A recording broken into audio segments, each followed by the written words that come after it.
Mon enfant titille son petit frère, sa petite sœur. Comment faire pour que ça s'arrête? C'est une question qui revient très souvent chez les parents, de ces situations où l'un des enfants cherche l'autre, le provoque, attend qu'on ait le dos tourné et bim, sans raison, alors que l'autre est tranquille, donne un coup, fait exprès de le coller alors que l'autre enfant veut être tranquille, euh, et qu'il ne lui a rien fait.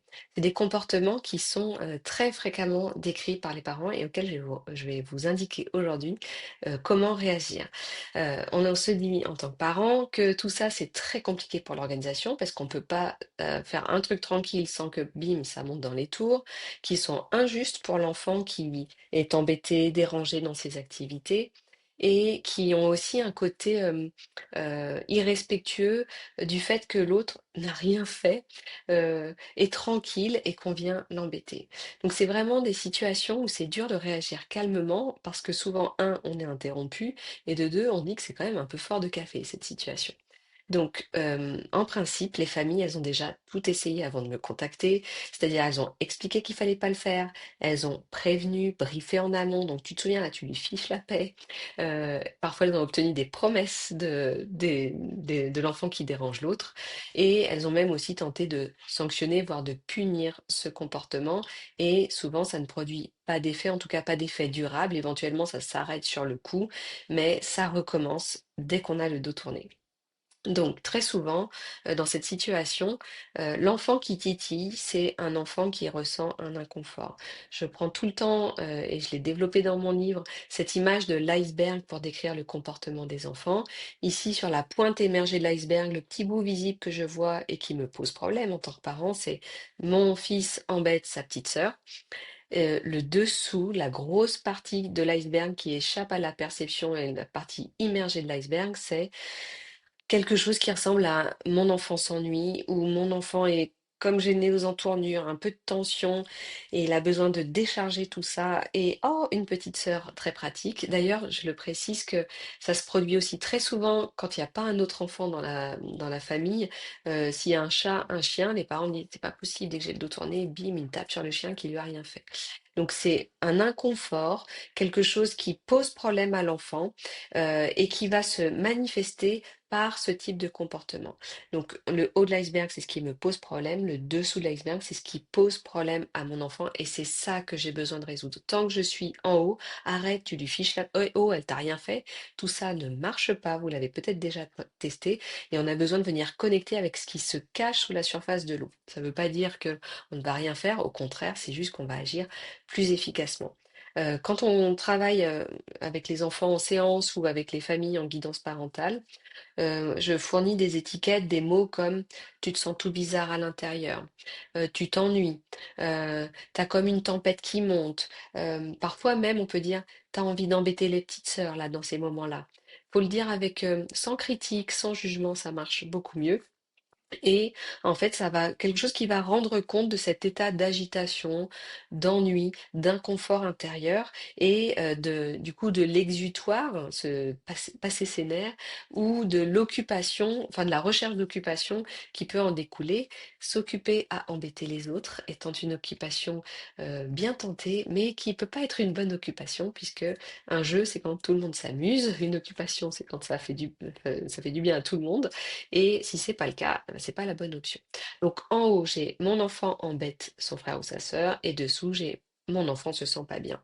Et donc, pour l'instant, il s'est trouvé une petite stratégie, euh, pas, pas très bénéfique, mais relativement efficace pour arrêter de se sentir trop mal. Et sa stratégie, c'est quand je me sens pas bien, je vais titiller, embêter le frère, la sœur ou le chien, le chat, et bim, les parents vont venir.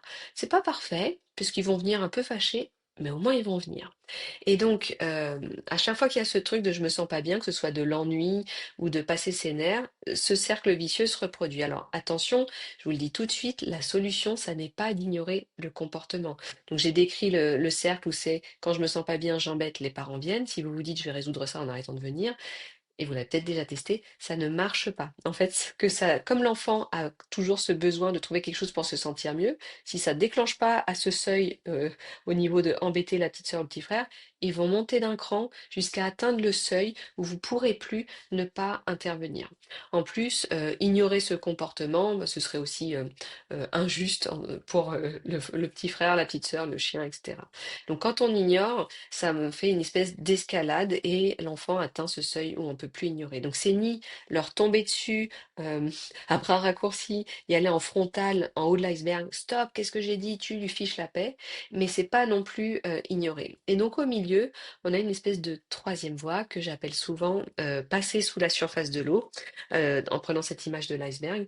Et donc on va venir connecter avec ce qui pose problème à l'enfant, ce qui lui pose problème à lui, pas juste ce qui nous pose problème à nous. Et donc mon problème à moi, c'est je veux que tu arrêtes de faire ça, mais son problème à lui, c'est je m'ennuie, je suis toute agitée, je me sens pas très bien et je sais pas quoi faire. Donc nous, en passant sous la surface de l'eau, en connectant avec son vécu, son problème, on va mettre le plus de chances de notre côté d'avoir suffisamment son attention pour, hop, rediriger vers un autre comportement qui soit non seulement plus adapté, mais vraiment plus bénéfique. Un autre comportement qui soit orienté vers le même but. Donc ici, ce serait vraiment pas de dire ah tu t'ennuies, t'as raison de passer tes nerfs sur ton frère ou ta sœur, pas du tout.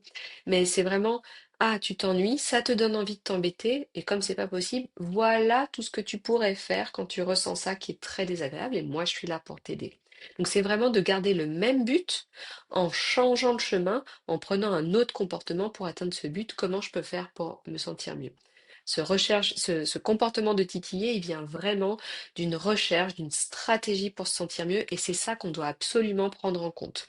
Donc là, c'est pas adapté parce que ça empêche l'autre de se sentir bien et ça permet pas vraiment à l'enfant qui a ce type de stratégie de se sentir durablement bien. Et certes, ils ont l'attention des parents et ils se satisfont volontiers d'une attention négative plutôt que de pas d'attention du tout. Mais souvent, ça augmente un peu tous ces aspects d'inconfort, euh, d'agitation intérieure, etc., que de se voir faire quelque chose dont on sait très bien que c'est pas très bénéfique et d'avoir les parents fâchés contre soi. Donc nous, on veut trouver quelque chose qui ait un intérêt, un bénéfice très fort pour l'enfant qui va lui permettre de se calmer vraiment, profondément et durablement. Donc on va faire ce truc passer sous la surface de l'eau. Concrètement, ça ressemble à quoi? À chaud, ça ressemble à oh là là, tu t'ennuies là quand tu viens et hop, je m'interpose en même temps. Donc c'est pas juste les paroles, hein. Si on doit mettre des limites, on met notre corps au milieu et ça aide beaucoup. Donc je m'interpose, je dis ouh, tu t'ennuies là. Ou bien je peux utiliser tu te sens tout bizarre à l'intérieur. Je peux aussi utiliser c'est pas ton genre d'embêter sans raison, souvent c'est quand tu t'ennuies ou c'est quand tu te sens pas bien. Donc je vais reprendre toutes ces petites étiquettes que j'ai indiquées pour pointer non pas le comportement qui me pose problème, fiche-lui la paix, arrête de l'embêter, mais pointer ce qui pose problème à l'enfant. Ici, je le présente avec des tournures interrogatives et tout le temps, c'est plutôt des questions rhétoriques, c'est-à-dire c'est pas une question où j'ai besoin que l'enfant me réponde pour pouvoir continuer d'agir, c'est une tournure interrogative pour manifester mon intérêt, mon souci de comprendre et venir connecter sans être dans une nouvelle consigne, un rapport de force, chercher à pointer ce qui va pas. C'est pour ça que je donne souvent, je propose des phrases qui ont la tournure interrogative qui ressemble à une question, mais c'est pas des questions pour lesquelles on a absolument besoin que l'enfant nous réponde. Nous, on sait plus ou moins de quoi il retourne et on essaie de connecter là-dessus avec lui. Ça permet avec une entrée en relation avec moins de conflits, plus de connexion et de capter beaucoup plus facilement leur attention. Et là, vous allez peut-être me dire, oui, mais moi, je suis pas dispo. Ben oui, justement, sinon, vous seriez pas en train de regarder cette vidéo. Ce comportement, il est compliqué, parce qu'il se passe souvent quand on n'est pas dispo, et c'est justement parce qu'on n'est pas disponible qu'il se produit. C'est-à-dire que dans la plupart des cas, ce que les parents décrivent, c'est des moments où on doit faire quelque chose, on laisse on laisse deux, trois, plusieurs enfants dans un coin, et il y en a un enfin non, pas dans un coin non plus, dès que il n'a pas la présence du parent, la disponibilité. Des fois, les parents sont dans la même pièce, mais pas engagés dans une activité avec l'enfant. Et il y en a, ils n'aiment pas du tout cette situation d'un ennui très fugace, euh, mais ça crée tout de suite un inconfort et ils sont comme en mode alerte rouge, trouver quelque chose pour m'occuper, me sentir mieux, me réguler. Donc c'est justement quand nous on n'est pas disponible, quand on est occupé à faire quelque chose que surviennent ce type de comportement parce qu'il n'y avait pas notre présence régulatrice, régulante bienveillante auprès de l'enfant. Donc, on va devoir effectivement s'interrompre, disons, le plus souvent possible. Si vous tenez un truc bouillant dans une poêle, il faut prendre le temps de la poser et faut hiérarchiser les buts, choisir ses batailles, mais de se donner comme règle d'y aller le plus souvent possible pour changer, encourager un autre comportement que celui qui se produit actuellement. Donc il faut agir pour casser ce mécanisme de l'enfant embête sa sœur pour s'assurer qu'on vienne. Parce qu'en fait, souvent, c'est ça qui se passe, c'est que s'ils nous disent je veux que tu joues avec moi, on dit non, non, attends, il faut que je fasse ce truc, occupe-toi et puis après. Mais s'ils embêtent la sœur ou le petit frère, là, on vient 1000 fois plus vite. Donc encore une fois, c'est pas ignorer, mais c'est venir pour aider l'enfant à se calmer et en l'apaisant, développer, encourager de nouveaux comportements qui soient, un, beaucoup plus adaptés que embêter sa sœur, et deux, une progression à mesure que les mois passent et que l'enfant grandit, une progression qui facilite, qui multiplie les stratégies pour l'enfant pour pouvoir tolérer un petit temps plus grand avant qu'on vienne, un petit temps plus grand d'occupation sans embêter les autres, etc. Donc on veut vraiment y aller par étapes. Et je dis tout le temps, 3 fois sur 5, c'est déjà suffisant. C'est-à-dire que si sur 5 épisodes tels que celui-ci, il y a 3 fois où on peut se rendre disponible pour donner cette attention redirigée vers un autre comportement, alors la situation, elle pourra déjà évoluer. Rediriger vers un autre comportement, ben, concrètement, ici, quand on intervient, on peut prendre l'enfant avec soi. Il faut que ça ait l'air sympa, hein. Si on dit, puisque c'est ça, tu viens avec moi, ça marche pas du tout. On les prend avec soi, si on est occupé, on les emmène sur l'activité de épluchage de carottes ou tri des chaussettes. Et avec nous, on peut leur proposer de participer à notre activité de façon un petit peu ludique, faut que ce soit un peu vendeur, quoi. Ou si on n'était pas, si on est disponible ou on peut se rendre disponible, interrompre ce qu'on était en train de faire, on peut carrément leur proposer un jeu. Et là, vous allez me dire, ok, donc en fait, il embête sa sœur et moi, je joue avec lui. Bah oui, on veut lui montrer que quand tu t'ennuies, oui, tu peux embêter ta sœur, t'as remarqué, ça fait un truc pas top, mais ça fait quelque chose.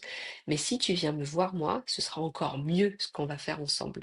Et c'est ça qu'on cherche, c'est encourager un nouveau comportement qui soit 1000 fois plus adapté. Au départ, on aide au maximum et petit à petit, l'enfant grandit, ses capacités se développent, il a de moins en moins de l'inconfort dans ces situations et il peut de plus en plus opter pour, un, des stratégies adaptées, nous solliciter, et deux, différer le fait que notre présence soit immédiatement disponible.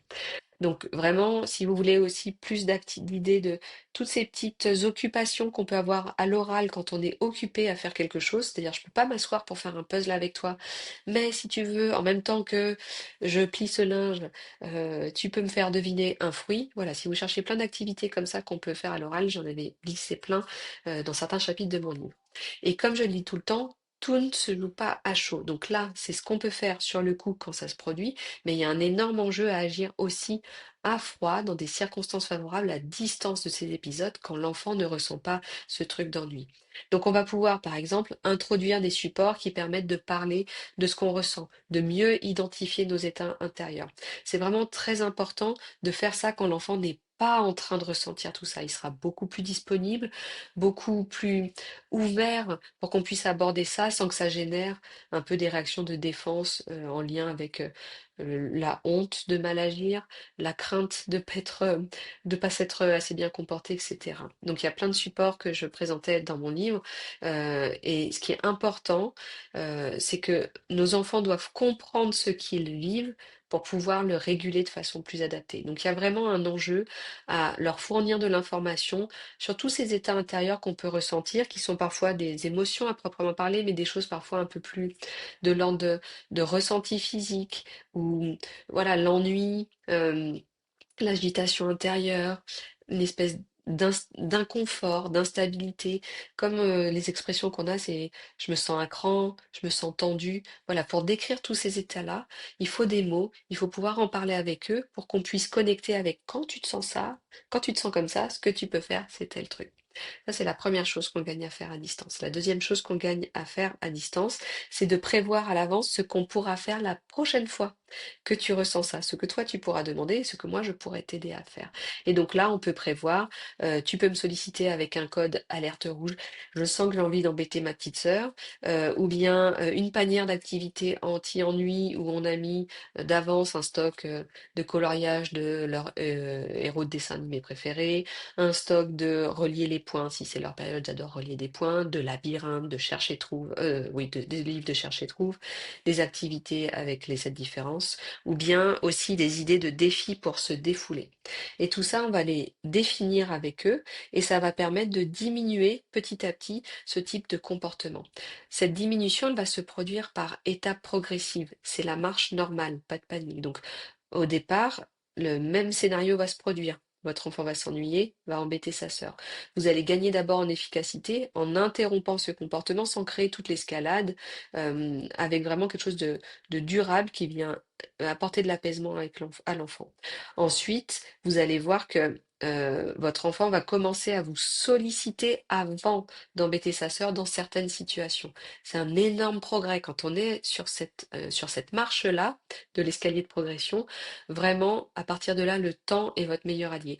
L'enfant, il est un peu parfois rattrapé par ses réflexes, mais il est en train d'apprendre qu'il y a un truc plus efficace qu'embêter sa sœur, c'est demander de l'aide ou s'orienter vers la panière. Et là, on va dire, ah super, t'as trouvé tout seul l'idée de faire un truc pour t'occuper. Génial, mais où je t'ai trouvé, toi t'es trop fort. Donc là-dessus, on va vraiment valoriser, encourager l'enfant pour ses comportements.